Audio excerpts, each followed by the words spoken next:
আজকে আমার আলোচনার বিষয় ওষুধ ছাড়া এক রাত্রে একাধিকবার মিলনের কৌশল। অনেকে অন টাইম ওষুধ খেয়ে থাকে আ স্ত্রী পার্টনারের সঙ্গে রিল্যাক্স করার জন্য।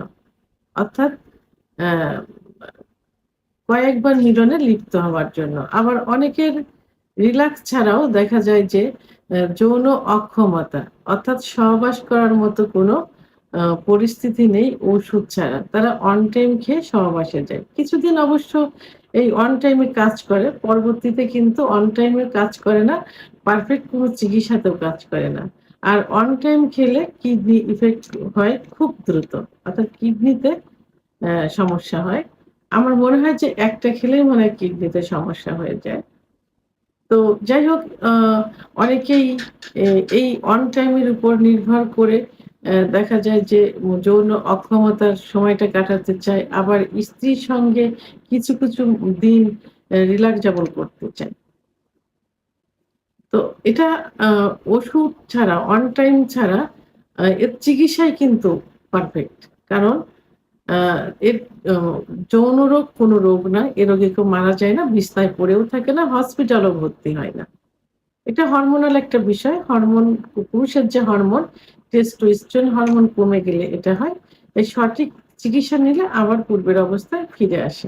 এবং পাশাপাশি কিছু খাবার দুধ, ডিম, খেজুর, কাজু বাদাম, মধু, ঘি, অর্গানিক নারকেল তেল এগুলো খাবারের তালিকায় রাখতে হয়। তাহলে কখনোই আর নষ্ট হয় না।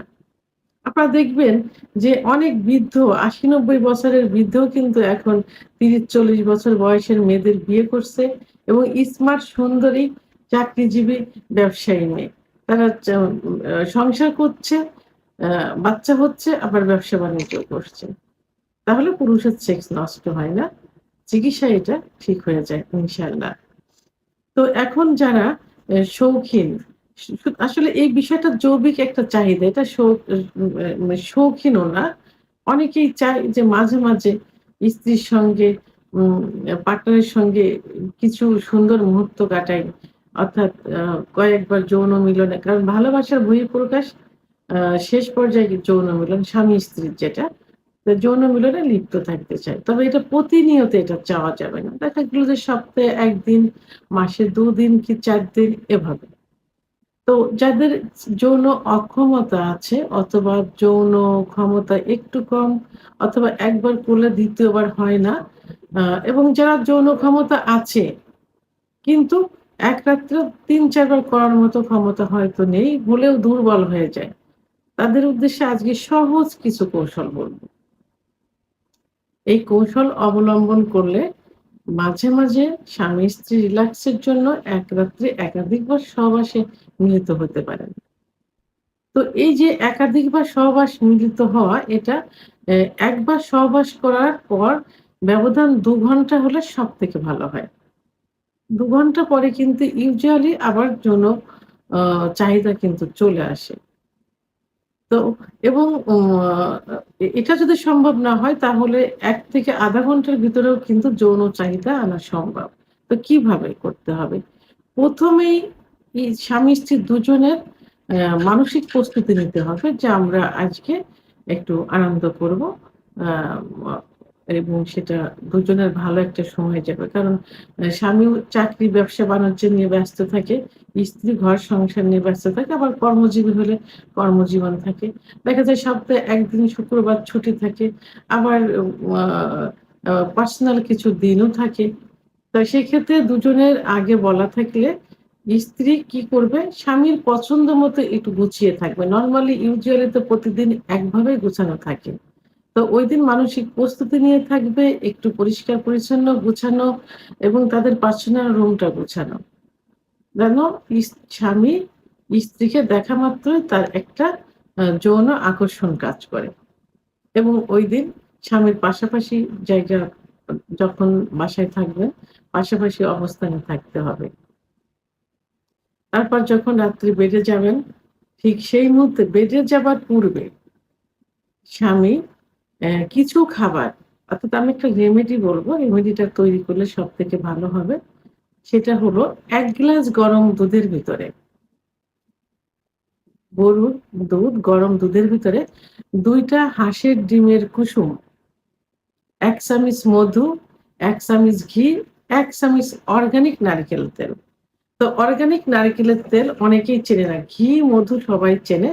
অর্গানিক নারিকেল তেল অনেকেই চেনে না। সবাই ভাবে যে সেটা আবার কি? নারিকেলের তেল, এই যে অর্গানিক নারিকেলের তেল যেটা খাওয়া যাবে। তো এই অর্গানিক নারিকেলের তেল একসঙ্গে মিক্সড করে হালুয়া তৈরি করে খেয়ে দিবেন। সহবাসের ১ ঘন্টা আগে। যারা এগুলো ম্যানেজ করতে পারবেন না, তারা শুধুমাত্র ১ গ্লাস কুসুম গরম দুধ, ২ টা হাঁসের ডিম একসঙ্গে খেয়ে দিবেন। খেয়ে দেওয়ার পরে এদিকে তো মন মানসিকতা রিল্যাক্স আছে, ভালো আছে। আর এই হাঁসের ডিম ২ টা হাফ বয়েল, ১ গ্লাস দুধ, কুসুম গরম দুধ, ১ টা কলা খেয়ে দিলে ০.৫ ঘন্টার ভিতরে যৌন উত্তেজনা চলে আসবে। আর এর ভিতরে দুজন পাশাপাশি বসলেন, গল্প করলেন, আ কি হয়েছে পরিবারে, ভালোবাসার গল্প, অতীতের কিছু রোমান্টিক গল্প এগুলো করলে ০.৫ ঘন্টার ভেতরে যৌন উত্তেজনা চলে আসবে। যৌন কাজে সম্পাদন করলেন ১ম বারে হয়তো একটু তাড়াতাড়ি হয়ে যায়, সবার ক্ষেত্রেই কিন্তু এটা হয়। তো এটা কষ্টের কোনো বিষয় না। তারপরে 2nd টাইম, এটা ১ম রাত্রে যেটা বলছি। 2nd টাইম সহবাসে যাওয়ার আগে কি করবেন? দুজন পাশাপাশি সহাবস্থান করবেন। পরিষ্কার পরিচ্ছন্ন হয়ে পাশাপাশি বসলেন। একটু স্বামীকে হাত পা ম্যাসেজ করে দিলেন, চুলের ভিতরে হাত দিলেন এবং তাকে একটু ভালোবাসার গল্প করলেন। রোমান্টিক কিছু মুহূর্ত মনে করলেন, স্মৃতি মনে করলেন। এরপরে আবার কি করবেন? আবার ২ টা ১ গ্লাস কুসুম গরম দুধ, ২ টা হাঁসের ডিম অথবা ১ টা ডিম খেয়ে দিলেন। কুসুম গরম হাফ বয়েল কুসুম গরম ডিম এবং কুসুম গরম আ দুধ খেয়ে দিলেন। খেয়ে দেওয়ার পরে আবার সেক্স উত্তেজনা চলে আসবে। তো এটা ০.৫ ঘন্টার ভিতরে আনা কিন্তু সম্ভব। তাহলে ১ম বার ২য় বার হলো। নেক্সট টাইম যখন দেখা গেল যে ঘুমের কিছু আগে আবার দুজনে এভাবে গল্প করলেন অথবা কি করতে পারেন? আপনারা এখন কিন্তু কেগেল এক্সারসাইজ এর কথা শুনেছেন, যেটা নেটে সার্চ দিলে কিন্তু পাওয়া যাবে। তো আপনি ২য় বার সহবাস করার পরে আবার যখন ৩য় বারে সহবাসে যাবেন তার কিছু আগে কেগেল এক্সারসাইজ করতে পারেন। ৫-৭ মিনিট। তো কেগেল এক্সারসাইজ করলে আবার কুসুম গরম দুধ, ডিম খেয়ে দিলে এবং দুজন পাশাপাশি বসলেন এবং এই পুরুষ যেমন স্ত্রীকে ফোরপ্লে করে সহবাসের পূর্বে, স্ত্রীও ঠিক ওই মুহূর্তে যদি স্বামীর যৌন উত্তেজনা না আসে, তাহলে দুজন ভালোবাসার গল্প করার পরে এবং আ স্বামীকে ফোরপ্লে করবেন। স্বামীর কিছু, কিছু সেনসিটিভ জায়গা থাকে। জায়গাটা হলো ওই একই নিয়মে দেখা গেল চুলের ভিতরে হাত বুলিয়ে দিলেন, আম কানের লতিতে চুমা দিলেন, গলায় ঘাড়ে চুমা দিলেন, নাভির নিচে চুমা দিলেন, ২ রানে চুমা দিলেন এভাবে এবং প্রয়োজনে তার গোপনাঙ্গে আলতো করে একটু চুমা দিলেন। এভাবে দিলে 3rd টাইমে তার আবার যৌন উত্তেজনা চলে আসবে। এভাবে ফুলফিল করলে। তো 3rd টাইম সহবাস করার পর আপনারা সুন্দর মন নিয়ে আবার ঘুমিয়ে গেলেন। এখন ভোর রাত্রে আবার কি হলো? ভোর রাত্রে আপনারা আবার ফজরের নামাজের আগে আবার কারণ ভোর রাত্রে এমনি পুরুষের সেক্স হরমোন টেস্টোস্টেরন হরমোন কিন্তু বেড়ে যায়। কারণ রাত্রে একজন পুরুষ ৫ ঘন্টা ঘুমোলে ১২ টার পর থেকে সকাল ৯ টা পর্যন্ত ৭ টা পর্যন্ত আ কিন্তু সেক্স হরমোনটা বাড়তে থাকে। টেস্টোস্টেরন হরমোন বাড়তে থাকে। তখন ভোর রাতে এমনি বৃদ্ধি পাওয়া অবস্থায় থাকলো। তারপর যদি দুজন উঠে আবার একটু গল্প করলেন, একটু আবার ১ গ্লাস দুধ, যাদের হাই প্রেশার নেই, উচ্চ রক্তচাপ নেই, তাদের জন্য তো সবথেকে ভালো হবে। আর যাদের উচ্চ রক্তচাপ আছে তারা দুধটা যতটুক দুধ ততটুক পানি। এভাবে খেতে হবে। এবং ডিমটা এভয়েড করে এখানে কি খেলেন? কলা খেতে পারেন, খেজুর খেতে পারেন।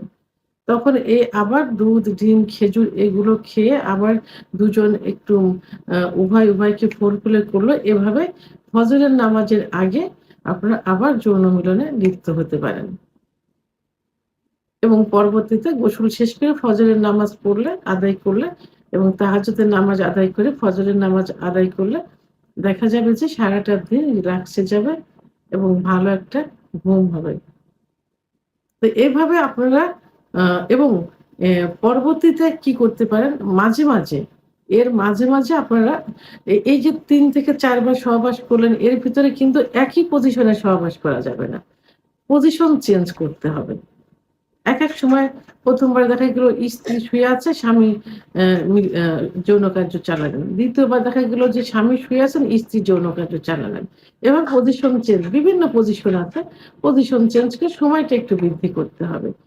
আবার যদি দেখেন যে বীর্যপাত হয়ে যাচ্ছে খুব দ্রুত, যখন আপনি উপলব্ধি করতে পারবেন, বুঝতে পারবেন, ঠিক সেই মুহূর্তে স্টপ করে দেবেন। স্টপ করে দিয়ে দুজন আবার স্ত্রীকে বুঝতে দেওয়ার প্রয়োজন নেই। স্ত্রীকে একটু ভালোবাসলেন, ফোরকুলে করলেন, আবার শুরু করলেন। এভাবে সময়টাও কিন্তু বৃদ্ধি করা যায়। তো সর্বোপরি কি করতে হবে? উভয়ের মন মানসিকতা ভালো থাকতে হবে, রোমান্টিক থাকতে হবে। স্ত্রীকে সুন্দরভাবে গচ্ছিত অবস্থায় থাকতে হবে। স্বামীকেও সুন্দরভাবে গচ্ছিত অবস্থায় থাকতে হবে। যেন স্ত্রী আপনাকে দেখলে খুশি পায়, আপনিও স্ত্রীকে দেখলে খুশি পান। এজন্য মানসিকভাবে প্রস্তুতিটা আগের থেকে নিতে হবে। তো এভাবে পজিশন চেঞ্জ করে, সময় এক্সচেঞ্জ করে এবং মন মানসিকতা ভালো রেখে, ভালোবাসা মনে জমা রেখে, ওষুধ ছাড়াই মাঝে, মাঝে মাসে ১ বার, ২ বার, ৩ বার, সপ্তাহে ১ বার আ একাধিকবার যৌন কার্য পরিচালনা করা যায়। অর্থাৎ এক রাত্রে একাধিকবার যৌন কার্য সম্পাদন করা যায়, কোনো ওষুধ ছাড়াই।